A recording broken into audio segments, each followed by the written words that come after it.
박흥식 감독이 최강희라는 평론가한테 영화 볼 줄 모르시네 딱 그런 거야. 그러니까 최강희가 뚜껑이 열리면서 당신 서울대 출신의 그런 오만한 자세 때문에 서울대가 안 되는 거라고. 그렇게 싸움이 붙었어. 나는 이제 역사, 교회사 연구자의 관점에서 이제 네네. 보게 되니까 네. 그러면서 상당 부분 네. 입장에 어느 정도 약간의 공감을 하게 된다. 됐다. 아.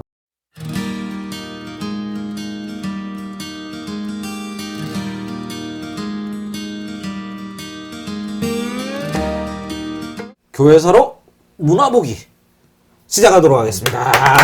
이게 너무 용두삼이 되는 거 아니야? 뉴 코너. 이번 소개할 것은 영화입니다. 영화 뭐죠? 제가 네.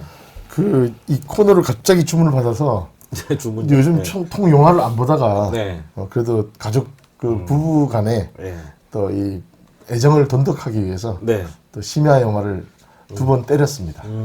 그래서 애들은 그러면 집에 그냥 놔두고요? 네, 애들은 이제 이제 엄마 아빠가 컸지. 없는 거를 되게 선호합니다. 네, 아주 기뻐 반세를 하면서 그렇죠. 어디 가냐고 언제 들어오냐고 되게 들어오는 시간까지 체크를 해요. 그래도 특히 아들도- 다행이에요. 그냥 집에 없는 것만 좋아하는 거지. 아예 없는 걸 좋아하는 건 아니니까. 네. 그래서 지금 우리 한국 기독교사 토파보기에서 네. 천주교회사를 오랫동안 비중 있게 다뤘잖아요. 제가 딱 얘기해드렸잖아요. 이런 게 나온다. 거기 중요한 인물 세 인물이 지금 동시대에 네. 지금 쏟아져 나오고 있습니다. 네. 첫 번째로 소현세자, 네. 그 다음에 두 번째로 지금 누구죠? 김대건. 김대건. 네, 순서대로 따지면 소현세자, 김대건. 그 다음에 이제 아직 개봉 안 했는데 21일에 개봉해요. 도마 안준건. 네. 이거 다 우리 한기톱에서 다 중요하게 다뤘고 지금 이 한기톱의 지금 이 예언자성, 네. 이 미래에 뭐가 돈이 되고 네. 뭐가 큰 대세가 될지 우리가 미리 먼저 선점을 했던 네. 그런 역사를 볼 수 있고 바로 소현세자 편과 연결이 되는 영화가 바로 올빼미다. 네. 이렇게 올빼미 얘기 나오죠. 올빼미. 네. 올빼미 소현세자가 굉장히 드라마틱한 인생을 살았기 때문에 그 병자호란이라는 어떤 역사적 사건. 그 드라마 좀 네, 그래서 비극적인 인생이죠. 그 비극적인 인생인데 그래서 드라마나 영화에서 많이 다뤘어요. 네. 대표적으로 추노. 추노라는 영화 드라마 기억하시죠? KBS. 그럼요. 예. 지금도 넷플릭스에서 다시 방영을 요청하는 영순위 중에 하나가 추노. 그다음에 여명의 눈동자 뭐 이런 것들. 아, 여명의 여명의 눈동자를 봐요? 오. 아니, 그러니까 그거를 빨리 넷플릭스에서 리마스터링해서 네. 올려달라고 외국인들이 요청을 하고 있대. 한국 K 드라마 그 매니아들은 이미 거기까지 갔대. 대단하다. 그래서 추노라든가 여명의 눈동자. 그거 리메이크하면 되게 좋을 것 같아요. 리메이크하면요? 여명의 눈동자 같은 거. 그 완전 진짜 대서사시잖아요. 넷플릭스에서 한 1,000억 지원해가지고. 최민수가 나와서 에이, 최민수가 여명의 눈동자나. 최민수가 나온 거는 모래시계. 아, 모래시계고 여명의 넌 눈동자. 여자라고 아, 이거 누구였지? 누가 여명의 나왔죠? 박상원하고 박상원. 그다음에 그 최재성. 최재성. 그때 최재성이 제일 끝발이 좋을 때 막 최재성. 그 동남아시아에서 뱀 물어뜯고. 맞아요. 예. 한국의 그 제임스 뭐 누구라 그랬잖아. 아무튼 그때 그 제임스 딘. 추노라는 드라마에서는 그 언니 그 누구야 그 우리 동갑내기 배우 장혁. 아, 친구. 예. 네, 장혁. 예, 혁이. 혁이. 장혁이 나오는데 그 추노에 보면은 소현세자가 나오거든요. 네, 네. 실제로 심양에서 저 볼모 생활하다가 북경에 갔을 때 아담샤를 만나는 장면이 추노에 보면 나와요. 네. 그 드라마에서 그렇게 나오는데 이번에 올빼미에서는 소현세자는 등장합니다. 네. 근데 아담샬은 등장하지 않습니다. 그렇죠. 아담샬 얘기할 때도 얘기했다. 그다음에 천주교인이 나오진 않아요.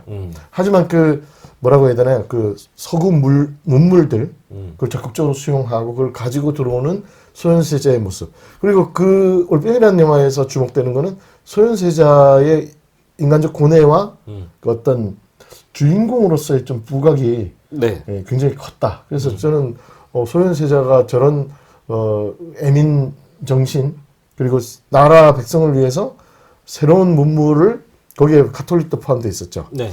도입하려고 했던 의지 이런 것들이 영화에서 잘 구현됐다 볼 수 있는데 가장 제가 인상적으로 봤던 거는 유해진이에요. 유해진. 예. 제가 생각했던 상상했던 예. 그 인조의 가장 찌질한 모습을 잘 표현했어요. 잘 구현했습니다. 유해진의 그 연기에 대해서 왕은 그래도 모름지기 이래야 된다라는 어떤 사람들 통념이 있잖아요. 근엄하고 권위적이고. 근데 그런 모습이 아니기 때문에 특히 앞서의 코믹 연기들에 너무 이렇게 익숙해 길들여져 있다 보니까 유해진이 그 인간적인 면모를 보면서 인조가 이렇게 찌질한 모습으로 붕괴되는 장면이 나오거든요. 네. 그 모습에서 과거의 어떤 타짜라든가 그 해적 같은 그 코믹물에 유해진이 자꾸 보여서 집중이 안 됐다 이런 비판도 있는데 저는 개인적으로 좋았습니다. 아주 인조의 그 인간적인 나약함과 찌질함, 심지어 아들을 질시하는 그래서 이렇게 가장 못난 짓을 하는 애비의 그 모습, 그 찌질한 인간적 면모를 유해진을 통해서 잘 구현했다. 그래서 저는 좋은 작품이었다고 보여집니다. 그래서 굉장히 잘 만든 영화다. 그렇게 평가가 됩니다. 한번 아직 저희 못 봤어요. 네, 아직 극장에 있으니까 한번 가서 보시면은 돈은 아깝지 않다. 이렇게 말씀드리고 싶네요. 뭐 아이맥스로 봐야 될 건 없죠. 아메이맥스 타는 거 없어. 피 많이 나와요? 피 별로 안 나요. 무서워요. 스릴러. 무서워 못 나 피 보는데. 나오면 싫어. 피 나오죠. 피 나오는데 그 소현세자가 죽는 그 과정을 예, 굉장히 극적으로 묘사를 했어요. 진짜. 그래서 되게 우리 딸도 같이 봤는데, 딸도 봤어요? 네. 12세 이상 관람 갈 거예요. 그래요? 15세 이상 관람 갈 거예요. 그럼 야한 건 안 나오겠다. 야한 건 안 나오는데 에이. 피가 좀 나와요. 소현세자 야구에 나와요. 소현세자의 몸의 모든 구멍에서 피가 나왔다 그러잖아요. 눈, 코, 귀, 입 다 피가 나왔다 그러잖아요. 네. 근데 그게 와 진짜 리얼하게 묘사가 됩니다. 진짜. 그 장면은 약간 임팩트가 있고 결국 독살인 거잖아, 그죠? 예, 독살이 전제된 드라마라고 보시면 돼요. 지금 이미 소현세자의 죽음은 그 왕정 교체를 통해서 그 청나라가 자신들의 말을 잘 듣는 조선 정권을 만들기 위해서 이제 소현세자를 왕으로 세우고 인조를 끌어내릴 거라는 어떤 정치적인 역학관계 속에서 인조가 아들을 독살했을 것이라는 이미 역사학계의 그 개연성의 합의가 있거든요. 거의 정설은 아니지만 짐작되는 그런 상황인데 영화는 그 어떤 그 의혹을 잘 따라가면서 호흡을 맞추고 있습니다. 아니 근데 뭘 봤어요? 궁금해요. 우리 소현세자 편은 다 들었으니까 예. 한번 우리 한기톱의 소현세자 편, 아담 샬 편을 다시 한번 들어보시면 좋을 것 같아요. 듣고 영화관에 가시면 이러한 역사적 세계사적 맥락 속에서 소현세자가 조선에 들어가서 한 달 만에 어떤 일을 겪는구나. 그러면 되게 재밌을 것 같습니다. 그거 말고 그 다음에 제가 할 얘기가 있으니까 그 다음 편 우리 탄생편 해야죠. 네, 탄생. 그거 할 때 제가 질문을 할게요. 예. 그리고 자, 제가 예. 이 얼빼미를 본 직후에 한 2주도 안 됐습니다. 제가 이 방송을 위해서 영화를 좀 보고 와라라는 주문을 받고 누구한테요? 지금 당신한테 제가 언제 보고 오라 봐주십시오 이랬죠, 홍 박사님. 그래서 제가 심야를 또 끊었어요. 네. 퇴근하고 피곤해 죽겠는데 그래서 그 보고 싶지 않은 억지로 봤다. 아니 그 한기톱을 위한 소명감으로. 소명감으로 봤다. 내용은 별거 없고. 그리고 지금 올빼미 같은 경우는 예. 지금 현재 누적 관객 수가 271만 명이에요. 와, 271만 명이고 예. 지금 현재 탄생은 27만 5천 명입니다. 뭐 많네 그래도 신부가. 그러니까 완전히 거의 10배 차이가 나네요. 탄생은 11월 30일에 개봉했고요. 네. 올빼미는 11월 23일에 개봉했으니까 일주일 차로 개봉했거든요. 근데 지금 올빼미하고 탄생의 누적 관객 수는 10배 차이. 와, 또 거의 정확하게 10배 차이 나네. 270만 명 대 27만 명. 그래도 김탁구 나왔는데 왜 이렇게 안 갔어요? 그러니까요. 탄생 얘기를 제빵한 김탁구. 또 얼마 전에 또 아바타 2 개봉했으니까 이제 뭐. 이제 그러니까 지금 이게 아바타가 이제 오늘 개봉해요. 네, 뭐 했다 그러더라고요. 네, 오늘 개봉했기 때문에 이제 아이맥스가 10일치가 꽉 찼대요. 아무나. 그러니까 지금 이해를 못 한대. 호랑이 없는 산에 멧돼지가 이제 왕노릇한다고 지금 이제 좀 약간 체급이 약한 체력이 떨어지는 영화가 지금 이렇게 싸우는 중이었던 거예요. 거기서 올빼미가 약진을 한 거고 탄생은 김대건이라는 그 빅 스타를 이렇게 영화로 영화했는데 거기에 비해서 조금 지금 성적은 좀 낮은 편이죠. 그럼 너무 종교적인 색채가 있지 네, 않습니까? 거기에 대해서는 좀 이따 분석할 건데 네네. 그래서 이제 요 올빼미와 탄생이 지나간 자리에 이제 아바타가 들어찰 거고요. 네. 아바타랑 지금 대적할 만한 게 지금 하나 또 예비돼 있습니다. 아 그래요? 바로 안중근이에요. 안 돼. 영웅. 아바타랑 뭘 한다고요? 아바타랑 이제 맞다이를 한판 한다. 붙는 게 영웅이에요. 아니, 아바타 그- 피해서 나중에 개봉하는 거 아닌가요? 지금 피해야 내가 그렇게 되는데. 알고 아니 있는데. 그러니까 네. 아바타는 오늘 개봉했으니까 16일에 개봉, 네. 15일인가 16일 네. 개봉이고 어제 지금 영웅은 네. 21일에 개봉이거든요. 네. 그러니까 아바타가 쫙 어느 정도 일단 관계를 한번 땡긴 다음에 일주일쯤 후에 치고 들어오는 거죠. 근데 아바타가 뮤지컬이잖아 그거. 아바타가 손익분기점이 2조 8천억? 2조 그러니까 2억 달러가 들었대요. 근데 아바타 얘기 갑자기 샜지만은 아바타가 1편이 나온 지 13년 후에 지금 개봉한 거잖아요. 네. 그 이유가 이제 1편은 하늘이었잖아요. 근데 2편은 바다 수중을 배경으로 한 작품이 된대요. 근데 바로 그 수중에서의 그 어떤 모션 캡처 어떤 기술이 제임스 캐메런이 구상하고 있는 수준까지 아직 기술이 만들어지지 않았대요. 2조라고요. 2조. 그래서 이제 그 얼마나 떼먹었겠어 중간에. 우리 1,000만 원짜리 공사에도 100만 원씩 떼먹는데. 아유. 그래서 아무튼 못 믿어? 수중에서의 그 자연스러운 장면을 확보하기 위한 기다림의 시간이었다. 뭐 이런 이야기도 있더라고요. 네. 뭐 이거는 되게 미학적으로 표현한 건데 어찌됐든 아바타와 영웅은 이제 곧 개봉을 앞두고 있고요. 네. 지금 탄생이 좀 아쉽지만 용두 3위에 지금 성적을 보이면서 이제 극장가를 퇴장을 목전에 두고 있습니다. 네. 지난주에 유튜브뿐만 아니라 뭐 팟캐스트에서 최대 방송인 그 팟빵의 그 매일 불금쇼나 매불쇼. 예, 매불쇼에 그 탄생 감독님이 나왔어요. 박흥식 감독. 예, 감독님이 나왔는데 거기 이제 미치광이라고 이제 최강희 최강희 씨랑 너무 제가 봐도 조금 불편할 정도로 그러니까 평론가한테 한마디 했는데 나는 너무 민감하게 반응한 거 아닌가. 이제 자기는 일부러 재미로 이제 그렇게 했다고 하는데. 이제 정리를 하면은 예. 전찬일 평론가하고 그쵸. 박흥식 감독이 네. 서울대 동문과 1년 선후배래요. 예. 아주 호용호지 않은 사이인데 외부쇼 영화 폭론 코너에 감독을 불러 초대를 한 거죠. 근데 이제 나머지 그 누구예요? 그 저기 남자 예, 저기 라이너. 최강희가 그걸 이 탄생을 보고 온 거야. 근데 이제 좀 약간 비판적인 그 평가를 서두에 꺼내니까 박흥식 감독이 최강희라는 평론가한테 영화 볼 줄 모르시네 딱 그런 거야. 그리고 영화 볼 줄 모르시네. 영화 볼 관둬야지. 그러고 이러면서. 평론을 하냐. 영화 볼 줄 그렇게 몰라요? 이러면서. 그러니까 최강희가 뚜껑이 열리면서 맞아. 라이너랑 최강희는 서울대 출신이 아니거든. 예. 당신 서울대 출신의 그런 오만한 자세 때문에 서울대가 안 되는 거라고. 그렇게 싸움이 붙었어. 이게 그 탄생이라는 영화를 가지고 비평하기 위해서 매불쇼에서 만든 자리인데. 근데 그게 영향이 좀 있긴 있었을 거라고 저는 생각이 됩니다. 그 구독자가 몇백만 되는 그런 방송에다가 실제적으로 모든 팟캐스트나 뭐 이런 데서 영향력 1위야, 1위. 그렇죠. 매불쇼가 지금 현재 1위죠. 탑이죠. 네, 뉴스 공장보다 많으니까. 근데 거기에 나와가지고 이렇게 뭐 재미로 하면 재미로 좀 넘어갔어야 되는데 어쨌든 뭐 보는 사람도 불편하게 만들기도 했는데. 근데 둘 다 조금 그렇죠. 선을 많이 넘었죠. 네. 그러니까 근데 한 놈은 미치광이라는 캐릭터가 있는 캐릭터가 거고 있죠.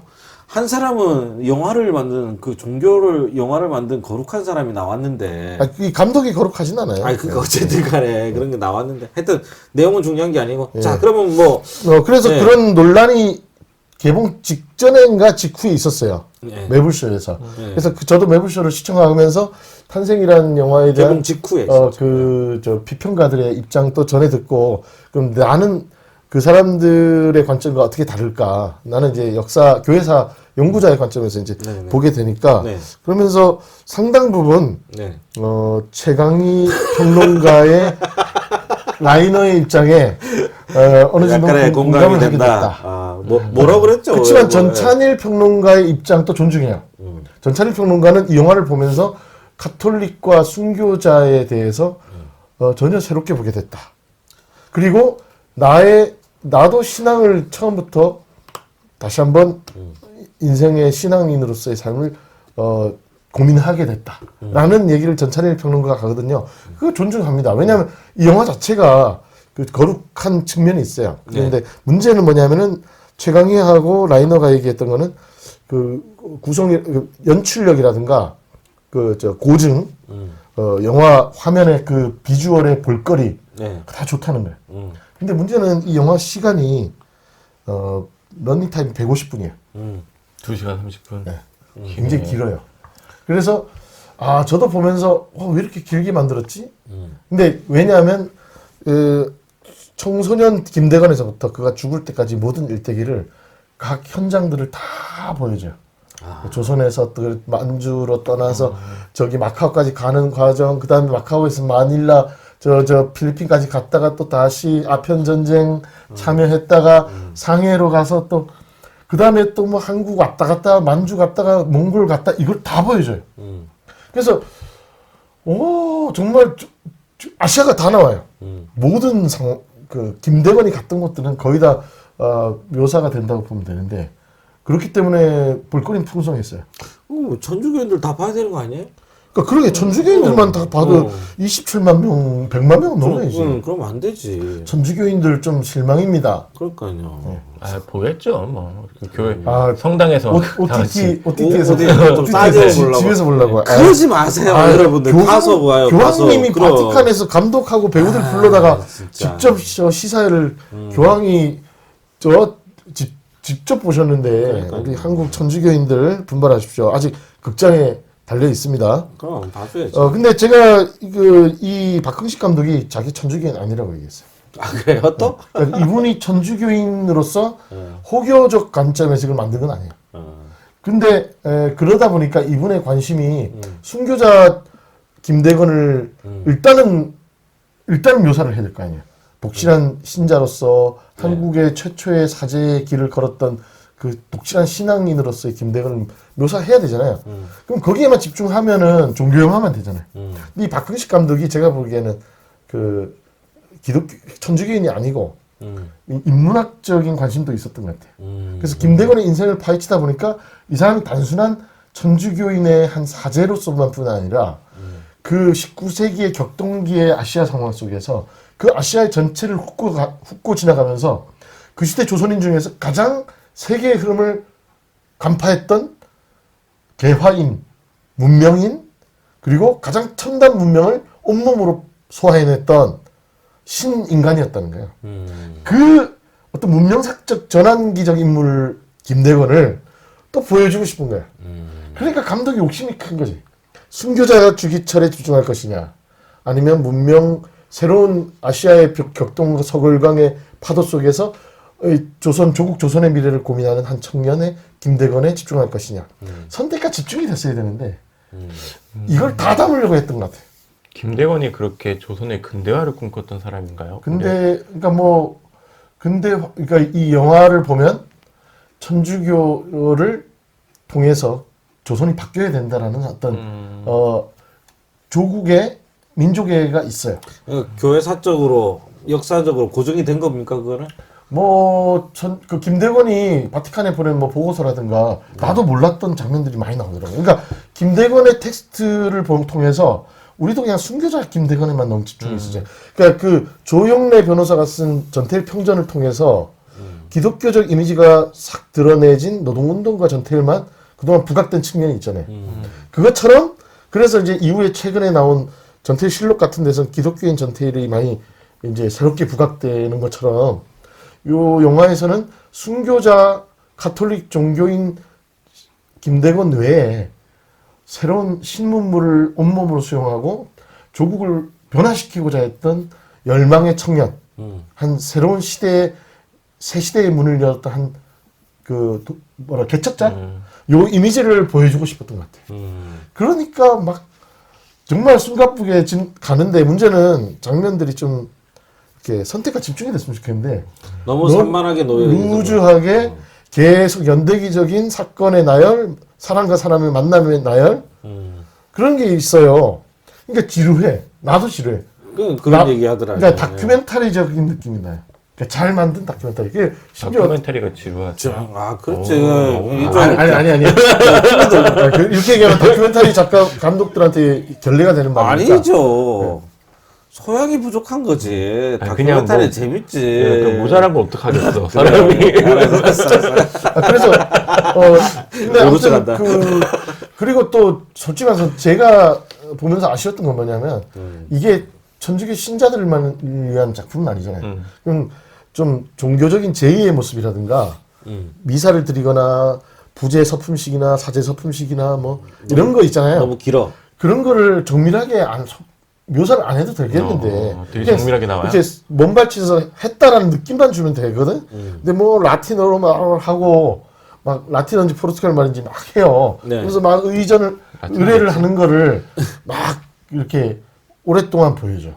그러면은 천주교 교인들은 매주 미사 볼 때 보는 거니까 익숙할 텐데 나는 개신교인으로서도 너무 지루하더라고. 그 의전이, 의뢰가. 그러니까 일반인들은 얼마나 지루하겠어요. 그러니까 그런 거는 빠르게 스케치하듯이 빠르게 넘어갔으면 좋았겠다 하는 아쉬움. 근데 한편 배우들도 힘들었겠다. 라틴어 다 외우고 막. 네. 그 다음에 이제 또 그게 경건하다고 생각한 거지. 그 다음에 만드는 이제 사람은. 그래도 이거는 좀 이건 픽션인데 그 김대건이 영국 공사를 만나 가지고 네. 청나라 만주족, 몽골족, 명나라 온갖 중국의 서구 열강들이 요 한반도 요 작은 거 하나를 네. 왜 그동안에 일본 다 정복을 못하고 했는지 아느냐.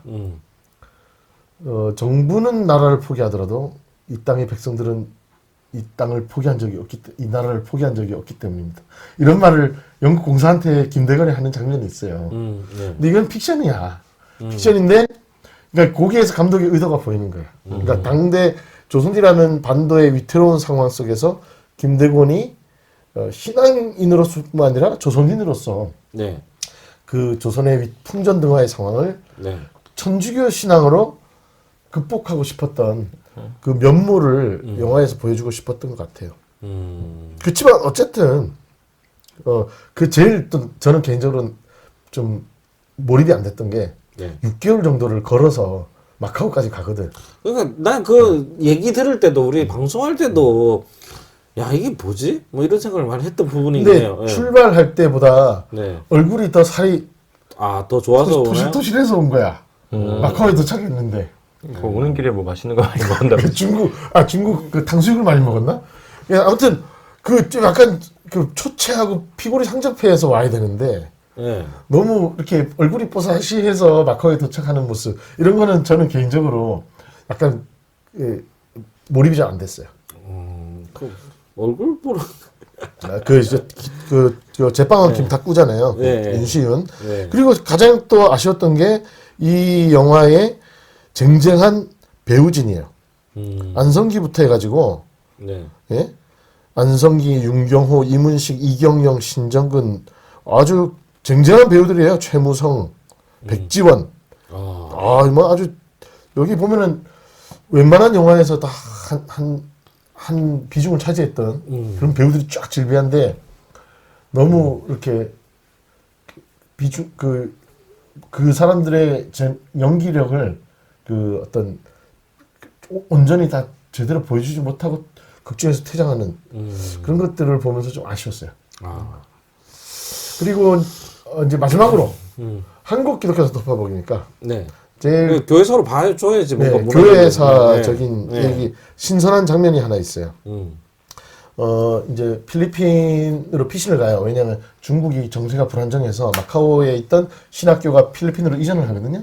그때 최양업하고 이제 김대건이 필리핀으로 가는데 그때 이제 이제 나중에 아시아로 아편 전쟁이 나가지고 영국군과 청나라가 이제 전쟁을 벌이는데 거기에 파견을 세실 제독이 이끄는 네네. 프랑스 군함이 같이 가거든요.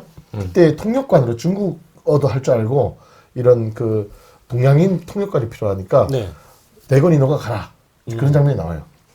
그래서 이제 그 세실 제독하고 같이 가게 되는데 그 세실 제독의 서재에서 그 이미 한국에 먼저 왔었던 그 한국을 접촉했던 서양인들이 쓴 책들을 세실 제독이 김대건에게 소개하는 장면들이 나와요.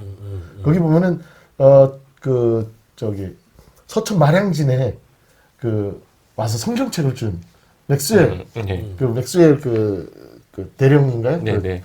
그 해군이었죠. 해군 네. 그 사람이 그 저 서천의 첨사한테 성경책을 준 사건이 있는데 그 책이 또 소개가 됩니다. 그래가지고 서천 마량진 관련 책이 나와서 깜짝 놀. 김대건이 한테 그 세실 제독이 조선에 갈 때 서양인들에 대해서 조선인들이 이런 식으로 대응을 하니까 네. 너가 조선에 갈 때도 이걸 참고해서 대응을 해라.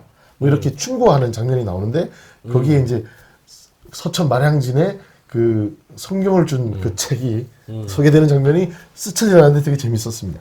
그거 하나 있었고 그 다음에 아주 재밌는 게 있어요. 그 책을 그 책을 소개할 때 귀출라프 책도 소개를 해요. 세실이. 귀출라프는 사람이 조선에 갔었는데 그때는 뭐 조선인들이 아주 친절했고 뭐 아주 뭐 이렇게 조선인 정부에다가 뭐 편지도 보내고 뭐 그랬다. 뭐 이런 얘기를 세실이 해요. 귀출라프 얘기를 하고 그 서천 마량진 얘기를 해요. 그 책을 소개하는데 실제로 아편전쟁이 나요. 그래서 영국 군대가 이제 청나라 군대를 무찌르면서 양쯔강 상류로 거슬러 올라가는데 프랑스 배가 쫓아가거든. 우리 기출라프 편 했잖아요. 예, 기출라프 했죠. 기출라프가 뭘 했어? 마약왕. 마약왕 그 기출라프. 영국 예. 제독 옆에 붙어서 통역을 했잖아요. 예. 그리고 그때 뭐 직함도 있지 않았나요? 그때? 행정관이었죠. 행정관? 예. 그래서 기출라프가 난징에 도착을 해요. 이제 완전히 청나라를 굴복시킨 다음에 난징. 예. 양쯔강 상류에 있는 내륙에 있는 옛날 수도입니다. 난징에 청나라 정부 관계자들을 불러 모아놓고 아편 전쟁을 종식하는 난징 조약을 맺는 거예요. 네. 난징 조약 맺는 장면에 영국 제독과 청나라 외교관 앞 옆에 귀출라프가 앉아 있어요. 오. 귀출라프가 통역을 해요. 그 장면이 아주 재밌습니다. 오!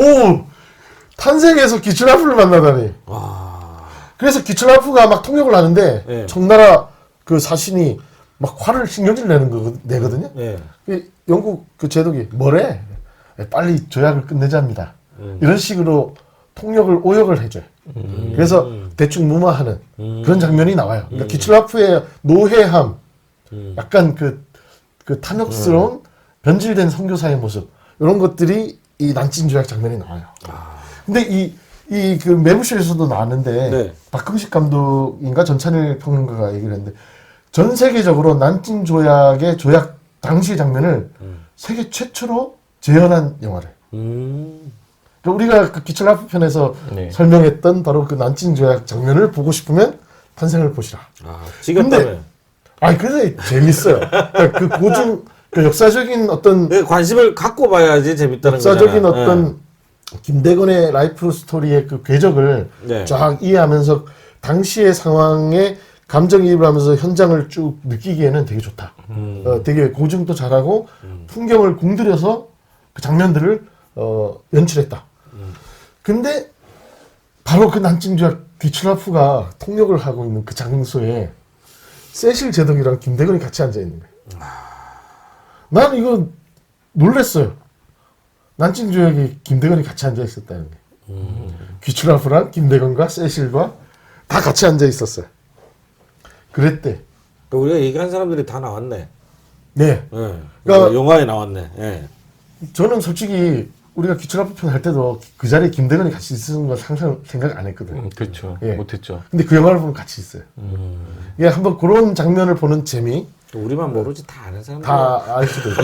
근데 이 박흥식 감독이 그래도 김대건의 삶의 노정을 여러 논문들과 또 자료들을 통해서 꼼꼼하게 보고 그거를 영화에 충분히 담아내고 싶었던 열정, 그 어떤 장인 정신 이런 거는 느껴져요. 그래서 굉장히 공들여 만들었다.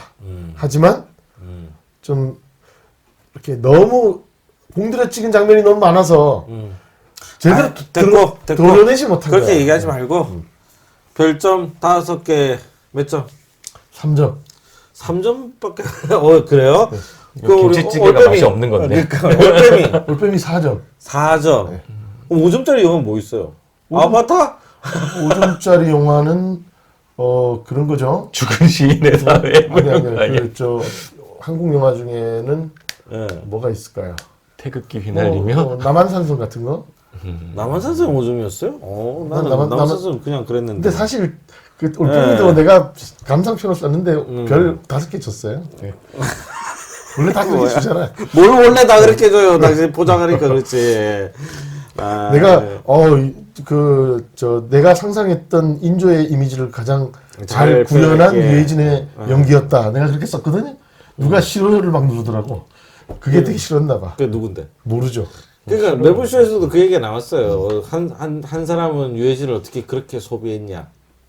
유해진을 뭐 나쁘게 그 배우를 가지고 그 정도밖에 못 만들었냐 했고, 또 한 사람은 정말 저기서 유해진의 연기 실력을 못 보냐 뭐 이러고 막 싸우게 되는데. 저는 그 중 후자 쪽에 후자인 거죠, 후자 후자. 쪽에 유해진이 거기에서 더 왕스럽게 보였으면 실망했을 것 같아요. 근데 앞부분의 왕 같은 어떤 근엄한 모습에서 컨트라스트가 확 생기는 거야. 그 아주 사적 공간에서. 그거는 충분히 저는 오히려 그렇죠. 유해진이 캐릭터를 잘 이해했다고 봐요. 알겠습니다. 그래서 교회사로 문화를 보니까 어때요? 영화를 본 건데요. 예, 뭐 다음에는 음악이나 미술도 보면 좋겠죠. 근데 아무튼 그 교회사적인 그 컨텐츠들이 영화에서 이렇게 녹아들고 또 우리가 논평할 수 있는 교회사적인 영화들이 계속 나오니까 되게 반갑기도 하고 우리가 또 할 얘기들이 생겨서 기쁩니다. 예. 그래. 좀 걱정이긴 합니다. 뭐가요? 예? 아니 그 성적이 뭐 너무 안 나오니까. 탄생이? 예. 아니 탄생이. 예, 그렇지. 탄생이 지금 27만 명밖에 안 들었으니까 그래도 우리나라 한국 최초의 사제거든요. 네. 우리 신구교 틀어서 우리 넘버원이잖아요. 우리 목사들까지 그 동의가 안 될 수도 있겠다. 네. 아니 이제 우리 입장에서는 개신교 입장에서는 그 보수적 개신교인인 저의 입장은 아니지만 보수적 개신교 입장에서는 이단이잖아요. 저기. 갑자기 얘기하세요. 이단이잖아요. 나 어릴 때 배웠어 이단이라고. 그 부산 경남 지역 부산 경남 대구 쪽에서는 그렇지.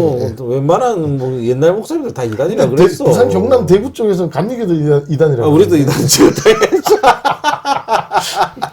그렇다고 그러면 기독교와 같은 하나님이냐 이렇게 물어보면 비슷하긴 한데. 네. 야, 좀 삼촌이라고 할 수도 없고.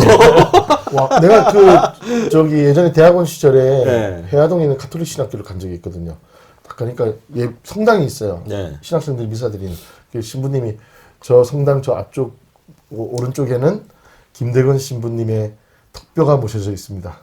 그러더라고. 와, 그때 이 천주교 신부들은 그래서 이단이라고. 김대건의 뼈를 저기다 모셔놓고 우상숭배 아니에요, 이거. 약간 그 중세교의 성인 숭배 사상하고 네. 연결이 돼 있죠. 그러니까 우상숭배라서 안 성인의 된대. 뼈나 이런 신체 일부를 모셔놓고 그 사람의 삶과 신앙을 추정하는 거잖아요. 근데 딱 갔는데 그 해화동 가톨릭 신학교 박물관이 있어요. 그 입구에 가니까 쫙 그 연도가 쫙 써 있고 연도마다 사제 서품 받은 사람 이름이 한쪽 벽을 쫙 장식하고 있어. 우리 옛날 고등학교 때 전교 1등부터 꼴등까지 숫자 써서 쫙 벽에다 붙여놓잖아요. 그것처럼 쫙 붙어 있어요. 근데 일본에 김대건, 그다음 최양업 이렇게 딱 써 있어. 성적이랑 비교하기 좀 그렇고 근데 역사인데. 올해 6월인가 네. 그 번개장터 있잖아요. 네. 그 당근하고 네, 비슷한 거 번개장터에 김대건 신부 척추표 팝니다라고 글이 올라온 적이 있어요. 왜? 그러니까 그게 이제 누가 빼돌려가지고 1,000만 원에 김대건 신부의 척추뼈를 판다고 올렸고 그래서 뭐 이런 조사 그래서 실제로 있어야지. 천주교에서 전수 조사를 해봤어요. 이게 막 200몇 군데. 그러니까 작년에는 또 뭐 부르키나파소 이런 데도 이제 김대건 신부님 뼈가 간대요. 진짜 고마워요. 제목이 안 나와가지고. 김대건 씨부터 김대건 척추뼈 팝니다. 어그로 글 제목이 없었어. 그래서 어쨌든 우리 방송 이걸로 끝날 수도 있어. 소송 걸려서. 전수 조사를 했는데 그 천주교 그 주교 회의에서도 도난 사실을 확인했대요. 진짜요? 네. 그러니까는 이미 굉장히 이전의 일이지만 나왔고 이 뼈들을 이제 나눠서 가져갔던 사람들이 이렇게 사인하고 할 거 아니에요. 네. 근데 이 사인했던 사람들도 추뼈가 여러 종류니까. 많이들 이제 돌아가신 분들도 많고 막 이러면서 이렇게 아니, 무슨 파악이 잘 안 된다. 베를린 장벽도 아니고 뭐 아무튼 뭐 그 가지면은 뭐 그 설마 그걸 갖고 있으면 효능이 있거나 뭐 이렇다고 생각하는 건 아니겠죠? 네, 그렇겠죠. 그 정도는 그래서 아니겠죠? 그 연합뉴스에서도 그 6월에 성인 뼈 자르는 것은 잔인한 짓이다. 뭐 이런 그 유해 관리인이 있는데 그 사람이 호소 이런 것들을 받아서 기사화하기도 하고 뭐 그랬었죠. 그래서 그 토머스 아퀴나스는 무덤이 없다는 얘기가 있잖아요. 토머스 아퀴나스가 죽고 나서 그 제자들이 다 그거를 다 잘게 나눠서 그걸 상품으로 만들어서 굿즈로 만든 거지. 굿즈라 그랬대요. 뭐 그렇죠. 그러니까 굿즈. 이렇게 뭔가 뭐 이렇게 머리카락 홀리 굿즈. 홀리 굿즈를 만들어서 그거를 엄청나게 수도원에서 팔았대요. 수익 사업으로. 그래서 토머스 아퀴나스는 무덤이 없다라는 얘기가 있어요. 그러니까 그런 게 다 이제 과거의 그 성인 숭배 사상의 폐단이라고도 볼 수 있죠. 예. 그러니까 뭔가 있을 거 아니야. 그걸 갖고 있으면 우리에게 행운이 들어온다거나. 그러니까 그런 거야. 그런 부적같이. 여기는. 부적이 뭐 아니면 액기를 막아준다거나. 아 근데 뭐. 김대건 척추뼈가 그렇게 그 시장에서 척추- 안거래가 됐다는 거야? 효과가 좋긴 할 것 같아. 근데 그게 실제로 김대건 씨의 진짜라면. 뼈인지 아닌지는 모르겠지만 그래서 아무튼 그 뼈 얘기 나왔으니까 또 갑자기 그 육적인 얘기를 하면 이 영화에서 좀 제가 솔직히 굳이 넣었어야 했나라는 아쉬운 장면이 있어요. 김대건이 만주 지역으로 이제 한국에 입국할 수 있는 경로를 탐색하기 위해서 만주 지역으로 막 다닐 때 만주 그 압록강 너머의 관문 쪽에 그 반점을 운영하는 여자 객주가 있어요. 근데 여자 객주가 알고 보니까 이제 조선 여자고 천주교 신자였던 거야. 근데 나중에 김대건한테 세례를 받는 장면이 나오는데 세례를 청해서 이 두 사람 간에 약간 뭐라고 해야 되나요?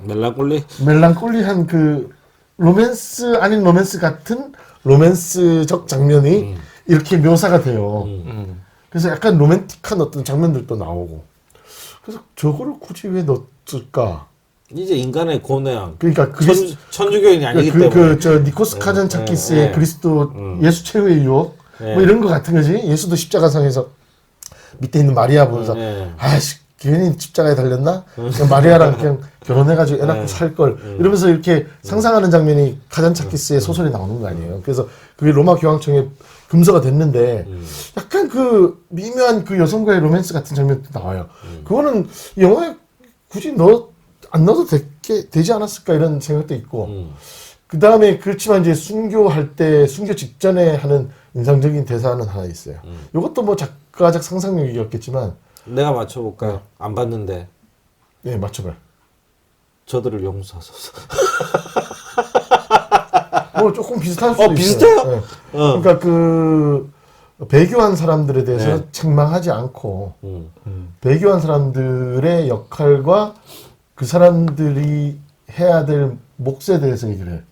그 사람들도 목격을 하고 증언을 하고 해야 되는 거다. 그리고 그 사람들이 남겨진 그 하나님이 맡긴 소명이 있다.